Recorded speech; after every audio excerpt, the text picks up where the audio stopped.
too much GH. Ghana wahala jumede na ebre asose muniaba ekwesika pa mede ebe somo na said mo amunim too much de banu ensem a trendy aha na ubeja ni do so posa say ye nsan etire ho enhye kotodwe eche na ene dey ensem yede eba be somo abusuafo say the gospel musicians say the one more eye wo je wo mo me na ewo wo meyi emu pa ede ma ayesesese no gospel artist no krampo no ebuo anase ni dia ne yede emma wo mu no ni nyina wo mo ehwere no enkakra ne denti na make us a video bi circulate our social media be bia efa Empress Gifty ne ya wode ababonte achese wosre ankasa enye sese bia na ni agye anase ne mum ne yonko ho a akere no enti na wose na abusuam mama yembonra ensem no emu said the mo amunim no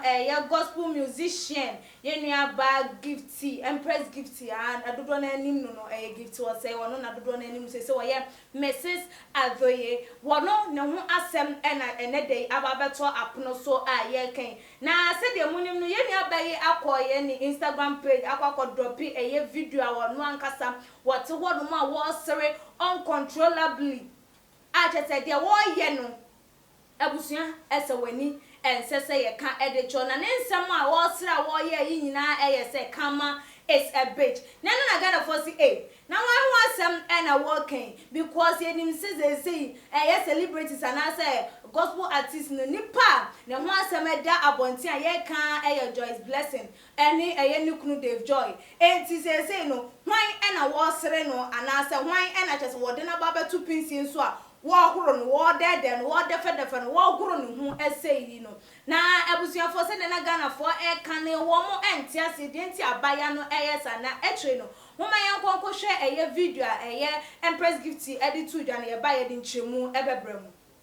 Oh, Kama is a bitch. It's a bitch. Oka. Kama.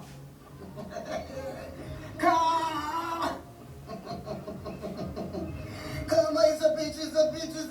Kama is like DHL. The only thing they did is your address. Oh, Kama.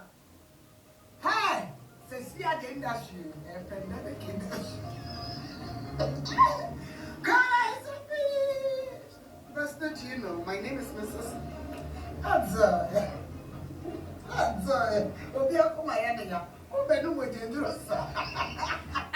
For way any video circulating our social media baby our father say Mrs. Adoye wono and a rainy war trendy honum enam ne kama is a bridge video what they akwa to ni Instagram so fa baby a wo bia enwa no wo bia eka ho asem na dodo na de tag Joyce blessing say wono ne ho ensem na wo ka entinsem no eba bonten no yesusu ye duedua mu edomu asukọ na eno na chese ye kokko mu say enfie enum eche 5 years ago ye nua ba Dolores from Pom Manson a dodo na nim ni say delay woni show delay show awode etu edwano wotu ensa de efre Joyce blessing Emma no one no etwetwe enkomo twetwe mu no na je say wono ni kunu ne abrabo like said their life is going on ne no ho nyoma na wo mo ka na enumu na che say ye nua ba gift was say ni din ebebe piemu ebe say the mom nim ne enkane no na waware Mr. say no ntina na ye friend gift was say emra wo jai ni kunu no na wakofa edin foforo de ato ne ho so na just wo friend ho Empress one and say Empress Gifty na eno just say delay ekokọ boss wo boss wo just say wo mo kan ne wo mo da form na wo mo esre na eno na just say abaya no hwe ya say ene edru wo no so ne so wono ena say wono so na ne de eda apono so a ye twe ne sra ne abasa ye hunu nipa ye mfa so bo embo no wono so eteki to ni Instagram page wono so kokko try ya na so wono so the video kokko to ho a wo tro say Kama is a bit na che say emre bi atwam wo sra no ewo aba fonten tan kase so Emma, we are self and any now who say, oh, Empress Gifty, dear, oh, Yobia. Empress one, or no, dear, oh, Yobia. As I said, no, how will pronounce the Empress in the day. A Thru was so anti karma, dear, a bitch and pa, because a coco, a son so ever a year, 1 more as soon as I was your mamma and concussion a yes, a video, no Embra. That is so much as Empress, one will do way and shall come. You don't make a midnight of me, cousin be the what I say, be no because of my mind. It's a boss of Pona number 1. Wasn't my main number 1, sir? Oh, you think to me, can't back to folk idea. So there's something go for taking gospel. And Tessa, and do not number 1. Yes, you're queen. One I number 1. Wasn't no mere number 1 gospel. I see there is a magic was.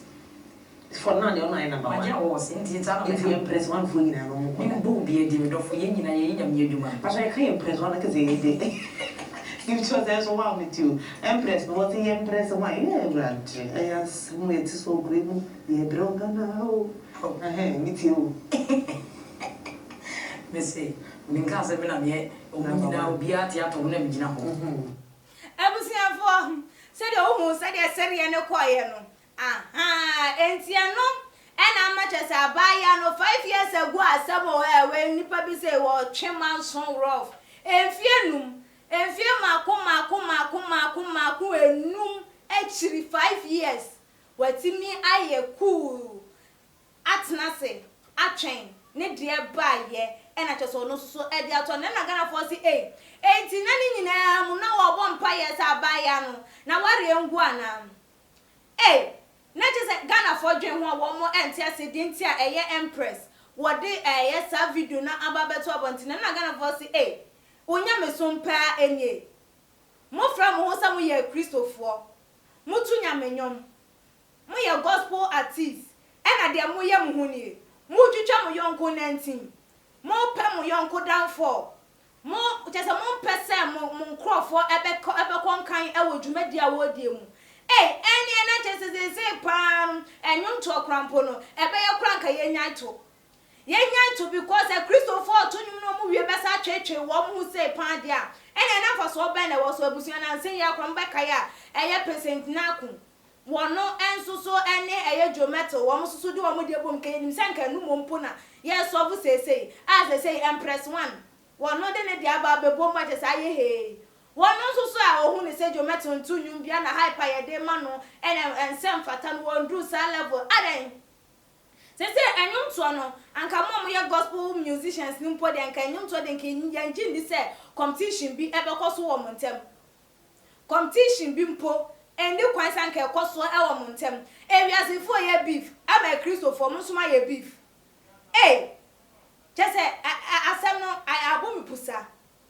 Ghana for sure said the economy said there be and confirm say a jai woman.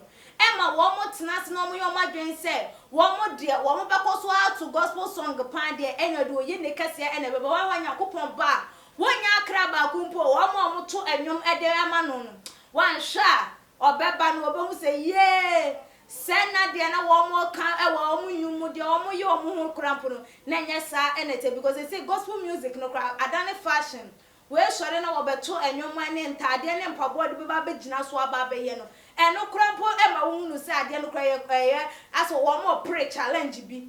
As a BB air cost so our woman. Ghana for sure said the Empress, the why you young, one so would dinner 1 year, papa. I was a Jumet dinner, where dear no air home. Now I will see my can yen binum. I drink chow 1 more a day a buy ye and go up no so.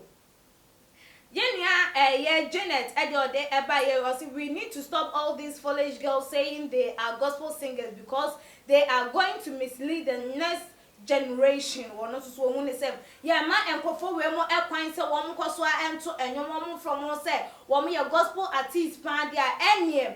Next generation, one more enna, and who amania or may emu. Emmanuel Kumi, Eddie, whatever, see you call yourself a gospel artist. God is watching us, or you people are wolves in sheep clothing. On also no. Dr. Asenso Eddie or they ever say, can you imagine such people calling themselves Christian, celebrating the downfall of another? Lord have mercy. Ono so so wo ne say we mu nyina efom so mo ye Christopher enso so wo mo ehu enipa etofom a na wo mo esere no we mu say ye bi e na wo mo ema eye Christosum anase Christianity ye de nyamesum anim etwitwi efom because they say nka Christian there as a Christian there yenim say wo ye nyame wo nyame afa nanso mu pevi we e de amabosomfo edunsifo akonfo someone semba wo mo ememeka bi we ya e ka ho bi e na ema wo mo embu se nyamesum eye nyamesum mo ni se nyamesum eye esum bia so bia betimi afa na wagya edesi baabia enti ne yama wo mo enja wo mo anyum to na numum ebetimi aboa ye nua bi nso ede awode eba ye o say look at what you are saying. You call yourself a Christian. The God who did it for you will do it for Joy's blessing, okay? Master, stop that village thing. No, so Ediano, no, so share. And maybe a chemwa near for give to us saying, and nunti ebia wukof uja wuknukofa Empress. Eto onso ama baye yi waba besre nunti ni de adru so onso so wafa phone e de si wani mabando de atwa video de abetu social media wo sre no se no onso so waware oye message o kan wo video mu ama obi ehun se de oye message adoye yeti ase na so nyankopon na oye edema wo no kan hu se wona ye wo che ema no so obi aso because so oye wo che so nyame enti eye den ya Joyce wono so obenya ne che fam ewo mu na sem class sem na wo ye ne do ubeja ya na wajai because so ye gospel artist dia ma wani MBA ye nua ye Jane e dia wo de e ba yo same. They are also like fake people, another gospel singer, no manners at all bush or no so edia and no wait. Yes, we mu nyina eka eye wo mo mutu nyamenyum ho. Munyame summo mponie. Yesu aseni asimponi e na de mu yam hu. We impo e na de mu yam hu. Dai na mfatamo anka yema eye wo mo mbo wi asonyum mponye. Na yanka se wo mu de se na mumum e na mo de mo ho agim. Na ne wo mo nso so wo mo nya de beda waka dwen sache bi asama kire na ma wo no so watie e de ama because obecho obeka se wo kura mpo no wo yonko ho kan ye se de wo ye de wo de se na wo sere no esi efa ye abusuafo we ene eye ye nuanum binom adwencha wo mo ede eba ye efa eye Empress and I say Gifty adoye nensema wode etu ejane video a eko viral e wo social media no eso say e na wo hu no eye ne kwan so no de oye no etwaye and I say entwaye na edenti na be ma Kristoni a wo so ye Kristoni to be precise how ye gospel artist wo yonko hu beba asem na wo besere because of say wasere wo bi ya wo bia wonya edema no na empire bi na no wo boso sa brewe Empress do no susu benya no na wo no susu atwetwe ni bia na abusua meti ha mi ma adwuma ye he se de ode mu aye he no na susu e bia na obi a wo fie de wo adwenche bi wo susu ye bi ana so wo bebi eka ede efa hunti mema mesel sem wodi betu too much GH your comment section ebiem so share your videos no efa mo abusuafo na follow your Instagram page @too_much_GH_ na emrepe no making kan ede amam dasa ne ye besande share.